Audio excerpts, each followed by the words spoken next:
우리가 함께 나누고 있는 이 스가랴 말씀은 크게 둘로 나눌 수가 있는데, 이전 8장까지는 성전 재건 이전의 말씀입니다. 그래서 성전 재건을 격려하는, 독려하는, 그리고 성전 재건의 예언과 그 성전 재건이 시작되고 또 공사가 흐르는 모든 과정 속에서 연관되어 있고, 또 지금 이제 우리가 시작할 9장은 성전 재건 완료 후에 시간이 흐른 뒤입니다. 어떤 자료들은 40년이 흘렀다 이렇게 보기도 하는 그런 시간의 흐름 뒤에 말씀으로 하나님께서 이제 미래의 소망을 바라보고 신앙을 지키도록 독려하시는 그런 내용입니다. 이런 독려가 필요한 것은 성전 재건을 통해서 이스라엘 백성들이 번영과 부흥을 번창했지만 또 자신들이 생각하는 그런 부흥들을 경험하지 못하니 초조해하는 것입니다. 그래서 하나님께서 그들에게 신앙을 지키도록 독려하시면서 하나님이 어떤 분인지를 먼저 설명하는데, 우리 1에서 7절까지의 내용들을 보면 하나님이 이스라엘 백성의 그 주변의 국가들을 정복하시는 권세를, 그들의 권세를 꺾으시는 분이심을 알려주십니다. 우리 7절 한 절 읽겠습니다. 같이 읽겠습니다. 그의 입에서 그의 피를, 그의 이사이에서 그 가증한 것을 제거하리니 그들도 남아서 우리 하나님께로 돌아와서 유다의 한 지도자같이 되겠고 에글론은 여부수 사람같이 되리라. 아멘. 주변에 시달리던 나라이기 때문에 그 강대국에 대한 두려움이 있을 터인데 하나님은 그들보다 강하신 분이다 라는 것입니다. 자, 두 번째는 하나님이 이스라엘 백성을 그들로부터 지키시는 분이라는 거죠. 그러니까 그들보다 강하신 하나님이 이스라엘을 지키신다라는 것입니다. 8절 말씀 같이 읽도록 하겠습니다.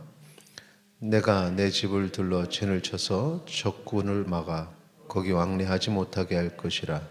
포악한 자가 다시는 그 지경으로 지나가지 못하리니 이는 내가 눈으로 친히 봄이니라. 아멘. 자, 보호하시는 하나님을 지금 읽은 말씀에서 볼 수 있는데, 그 표현을 보니까 내 집을 둘러 진을 쳐서 적군을 막는다 이렇게 말하고 있습니다. 그리고 나서 이제 9절에 왕이라는 표현이 나오죠. 시온에 따라 크게 기뻐할지어다, 예루살렘에 따라 즐거이 부를지어다. 보라, 내 왕이 내게 임하시나니. 이스라엘 백성들이 인간 왕을 하나님께 구할 때 하나님께서는 그것을 가슴 아파하셨습니다. 하지만 그 인간 왕이 하나님 앞에 순종하고 하나님의 말씀으로 통치한다면 또 하나님께서는 그 왕을 통해서 이스라엘에게 복의 복을 더 하시기로 하셨는데, 그 이스라엘의 멸망까지 보면 왕의 타락이 매우 심했습니다. 그래서 결국은 무너지게 된 것입니다. 성전을 재건하고 성을 재건하고 모든 그런 다시 삶의 회복이 있을 때에는 다시 인간 왕이 있을 수는 없는 것이죠. 그래서 여기 보니까 보라, 내 왕이 내게 임하시나니, 하나님께서 왕으로 임하십니다. 근데 그 왕은 앞에서 설명한 것처럼 악한 자들의 권세를 다 태우시는 분, 그리고 약한 자들을 보호하시는 하나님, 그의 백성을 지키시는 하나님이신데, 그 왕이 임할 때는 어떻게 예언되어 있느냐? 나귀를 타고, 나귀 새끼를 타고 임하신다. 그 왕이 겸손의 왕이라는 거죠. 그리고 그 겸손의 왕의 예언이 어떻게 성취가 됩니까? 바로 메시아 예수 그리스도의 임재로 성취가 되는 것입니다. 그분은 겸손의 왕이실 뿐만 아니라 평강의 왕이십니다. 자, 10절 말씀 같이 읽도록 하겠습니다. 10절입니다.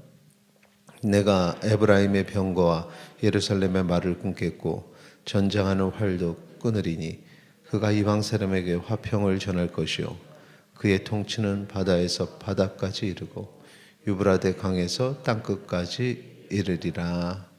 아멘. 우리 하나님의 임재, 임마누엘의 하나님, 그 메시아의 임재로 인해서 이 땅에 평강이 임하게 되고, 그 다음에는 자유함이 임합니다. 11절 12절에 보면 또 너로 말할진대 내 언약의 피로 말미암아 내가 내 갇힌 자들을 물 없는 구덩이에서 놓았나니 갇혀 있으나 소망을 품은 자들아 너희는 요새로 돌아올지니라.